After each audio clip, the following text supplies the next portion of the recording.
और हम लोग फिर से समझ लेते हैं। भारत का उत्तर से दक्षिण तक दूरी कितना है, तो 3214 किलोमीटर। पूरब से पश्चिम तक कितना है, 2933 किलोमीटर दूरी। उत्तर से दक्षिण तक 3214 और पूरब से पश्चिम 2933 किलोमीटर है। संपूर्ण भाग का तटीय भाग, संपूर्ण भाग का लंबाई कितना है, तो 15,200 किलोमीटर। और समुद्री सीमा का संपूर्ण भाग कहेगा तो 7,516.4 किलोमीटर।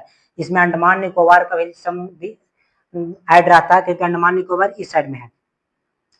यदि सिर्फ मुख्य भूमि का पूछेगा तो 6100 किलोमीटर होगा, मुख्य भूमि का 6100 किलोमीटर होगा। और सबसे भारत का सबसे उच्चतम बिंदु इंदिरा कॉल, सबसे निचतम बिंदु भारत का तो इंदिरा पॉइंट, लेकिन मुख्य भूमि का सबसे निचतम बिंदु तो कन्याकुमारी है। फिर भारत का सबसे पूर्वोत्तर भूमि किबिथु जो अरुणाचल प्रदेश में है। और पश्चिम जो भारत का सबसे पश्चिम वाला बिंदु है वह गौरी मोती सर्किट गुजरात में है। भारत का अगर सबसे बड़ा जिला पूछेगा तो यह कच्छ है। पर्वत है पश्चिमी घाट और पूर्वी घाट, जहां मिलता हुआ नीलगिरी पर्वत होता है। और भारत 7 देशों से सीमा बनाता है। कौन कौन, पाकिस्तान, अफगानिस्तान, नेपाल, भूटान, बांग्लादेश, चाइना, म्यांमार।